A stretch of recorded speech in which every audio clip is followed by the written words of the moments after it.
You think your cockatiel loves you because you feed it, because it sits on your shoulder, because it whistles when you enter the room. But that is not the strange part. The strange part is that your bird ever stopped fearing you at all, because biologically, your cockatiel was never designed to trust something like you. You are too large, too loud. Your eyes face forward like a hunter's. Your hands move like grabbing machines.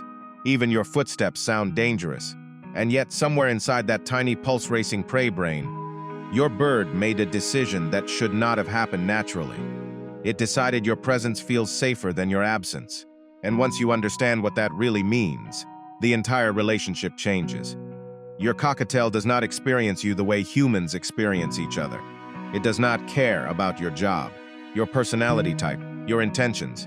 Animals do not trust intentions. They trust nervous systems. That is why your bird can sense tension in you before you even speak, before language, before expression.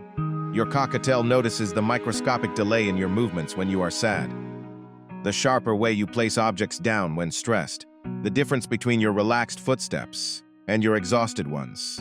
Because prey animals by detecting emotional weather early, long before danger fully arrives. To your bird, emotion is not abstract. Emotion is environmental. And slowly, without realizing it, you became part of the environment your cockatiel uses to decide whether the world is safe today.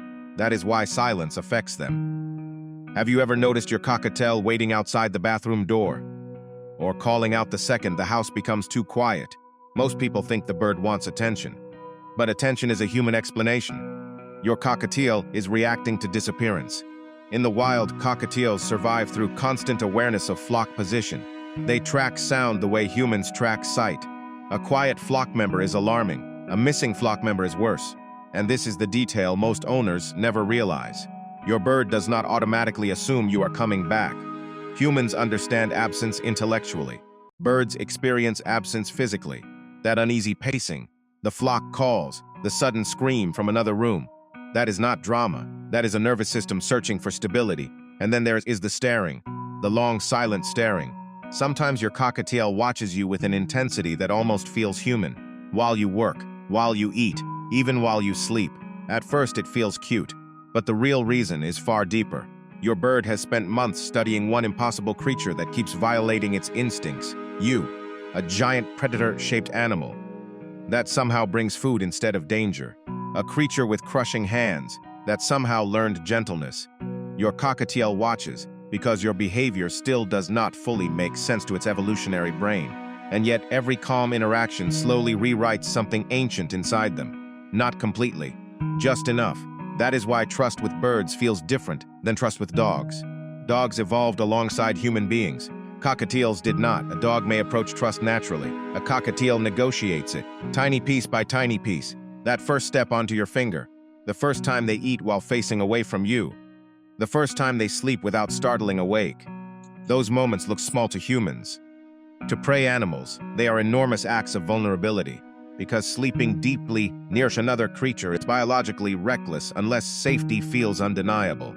So when your cockatiel grinds its beak before sleep beside you, you are hearing something incredibly rare.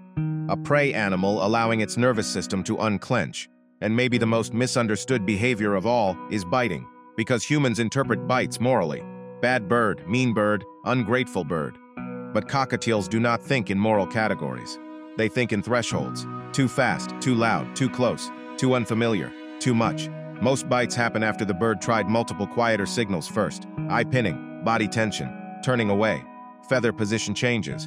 But humans usually miss the earlier language. So eventually the bird escalates to the only signal impossible to ignore. And ironically, birds often bite hardest inside relationships they already trust, because fear creates distance, trust creates communication, which is why some cockatiels behave completely differently around one specific person.